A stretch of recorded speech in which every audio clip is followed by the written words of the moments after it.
राजीव रत्न गांधी देश के ऐसे नायक जिन्होंने आधुनिक तकनीकों से सज्जित मजबूत भारत का सपना देखा। राजनीति की ऐसी शख्सियत जिनकी जादुई सौम्यता का कायल पूरा विश्व था। युवाओं के चहेते राजीव जी को पूरे देश ने आशा और विश्वास के साथ पलकों पर बिठाया। सरलता, सहजता और मृदु मुस्कान राजीव जी की पहचान थी। निष्कपट मन, मस्तिष्क, व्यक्तित्व के धनी राजीव जी ने 20वीं शताब्दी में ही 21वीं सदी के लिए भारत की प्रभावी भूमिका का सूत्रपात किया। देश की तीव्रता से विकास के लिए टेक्नोलॉजी मिशन, दूरसंचार क्रांति, सार्वजनिक टीकाकरण, नई शिक्षा नीति, जनमोन्मुखी लोकतांत्रिक कार्य प्रणाली, अंतरिक्ष कार्यक्रमों में उनकी दूरदृष्टि का प्रमाण थे, जिसमें एक सशक्त भारत की अधिकल्पना थी। एक ऐसा भारत जो विश्वास समुदाय के समक्ष प्रबल पक्ष के रूप में स्थापित हो। राजीव युग वस्तुतः भारतीय राजनीति का सुहाना झोंका था, जिसके शीर्ष पर बैठे व्यक्ति से संपूर्ण देश सम्मोहित था। आजादी के बाद के स्वर्णिम भारत का जो स्वप्न कांग्रेस पार्टी ने देखा था, राजीव गांधी जी ने सांसद और प्रधानमंत्री के रूप में उस स्वप्न को जिया। देश को आधुनिकीकरण और खुशहाली के नए युग में ले जाने वाले राजीव जी, देश के नायक, आधुनिक तकनीक से सज्जित भारत के स्वप्न दृष्टा और सियासत की ऐसी शख्सियत, बेहद सौम्य, सरल और सहज थे। देश की जरूरतों को समझने की शक्ति, 21वीं सदी का विजन और ऐसी दूरदृष्टि जिसने न सिर्फ आधुनिक भारत के निर्माण का सपना देखा, बल्कि उसे सच करके हिंदुस्तान को नई ऊंचाइयों पर पहुंचाया। India is an old country, but a young nation. And like the young everywhere, we are impatient. I am young, and I too have a dream. I dream of an India strong, independent, self-reliant, and in the forefront and the front rank of the nations of the world in the service of mankind. देश की एकता और अखंडता के लिए प्राण न्योछावर करने वाले परिवार में राजीव जी का जन्म आजादी से 3 साल पहले 20 अगस्त 1944 को इंदिरा गांधी और फिरोज गांधी के घर में हुआ। महज 4 साल की उम्र में राजीव जी को पहली बार देश को समर्पित शासन और सियासत का एहसास तब हुआ जब उनके नाना पंडित जवाहरलाल नेहरू 15 अगस्त 1948 को लाल किले पर तिरंगा फहरा रहे थे। तो थोड़ी ही दूर दिल्ली में कश्मीरी गेट पर राजीव जी ने पहली बार तिरंगे की डोर अपने हाथ में थामी। नाना के साथ ग्लाइडिंग क्लब जाने के पहले ही तजुर्बे ने उन्हें ऊंचाइयां छूने का सपना दिया और फिर देहरादून के दून स्कूल में रखे प्लेन के मॉडल को देखकर तो मानो राजीव जी ने आसमान छूने की जिद ठान ली हो। स्कूल के बाद आगे की पढ़ाई के लिए 1962 में कैम्ब्रिज पहुंचे राजीव जी की जिंदगी नए ख्वाब देख रही थी। पर्यटन और फोटोग्राफी की रुचि में राजीव जी के मन में वैश्विक समझ को और गहरा किया। हालांकि सौम्य स्वभाव वाले राजीव जी कैम्ब्रिज के दोस्तों से छिपाते रहे कि उनका ताल्लुक भारत के सबसे प्रभावशाली राजनीतिक परिवार से है। यहीं उनके जीवन में अहम पड़ाव आया। उनकी मुलाकात सोनिया गांधी जी से हुई। मृदुल राजीव जी को जीवन संगनी के रूप में सोनिया गांधी जी का साथ मिला, जिन्होंने भारतीय संस्कृति और परंपराओं को आत्मसात किया। 1966 में पायलट बनने के बाद राजीव जी सियासत से दूर अपनी ही दुनिया में आसमान छूने लगे। मां इंदिरा गांधी बतौर प्रधानमंत्री देश की चुनौतियों से निपट रही थी। तो 1970 में राहुल और 1971 में प्रियंका के जन्म के बाद राजीव जी अपने परिवार की नई जिम्मेदारियां उठा रहे थे। विरासत की राजनीति से दूर अपनी दुनिया में रहना चाहते थे, हवा से बातें करना चाहते थे। लेकिन 1980 में हुए हादसे ने राजीव जी की जिंदगी बदल दी। मां का हाथ बटाने वाले छोटे भाई संजय गांधी का विमान दुर्घटना में निधन हो गया।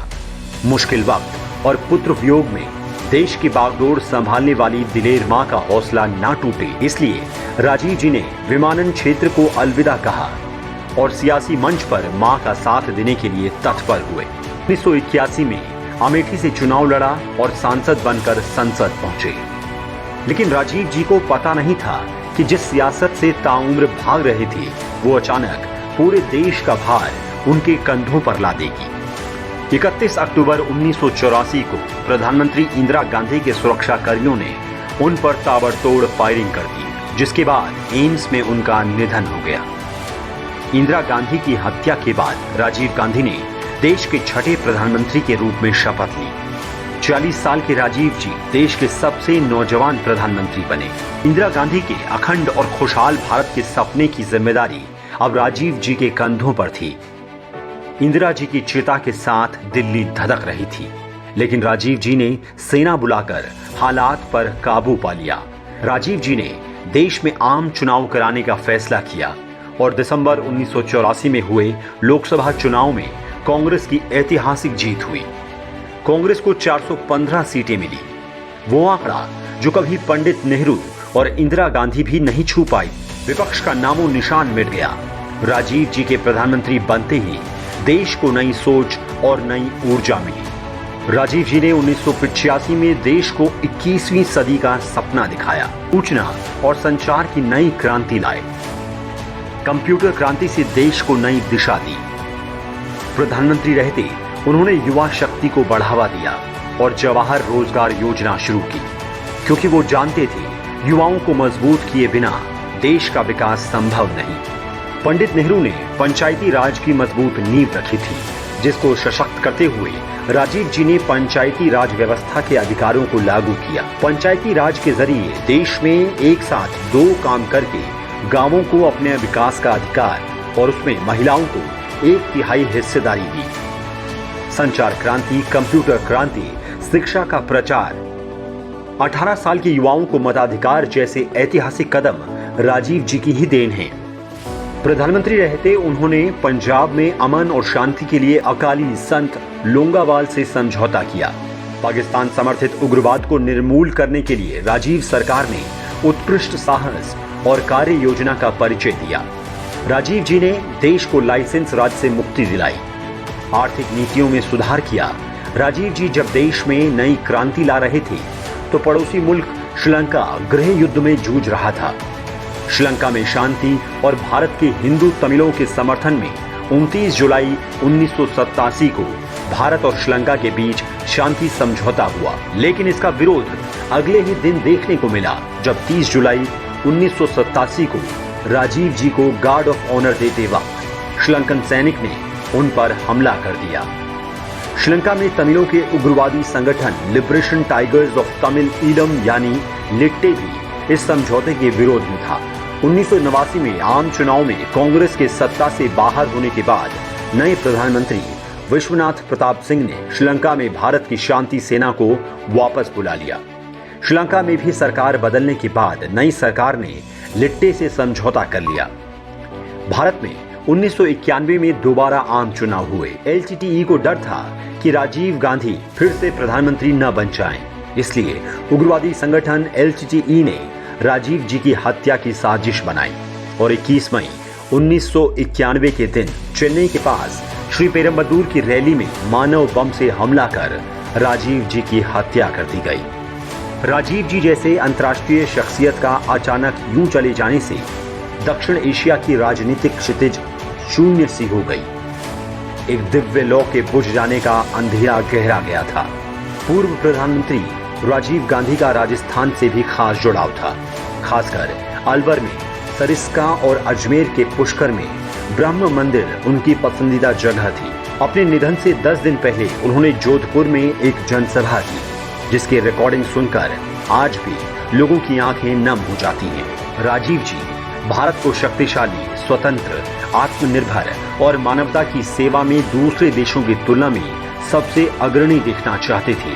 भले ही आज राजीव जी हमारे बीच नहीं है, लेकिन उनके विचार, देश के लिए शहादत और आधुनिक भारत के निर्माण में उनका अतुलनीय योगदान करोड़ों भारतीयों के दिलों में हमेशा जिंदा रहेगा।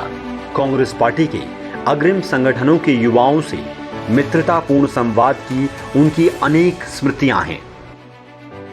ऐसे सौम्य मृदु राजीव गांधी जी सदैव हमारे प्रेरणा पुंज रहेंगे।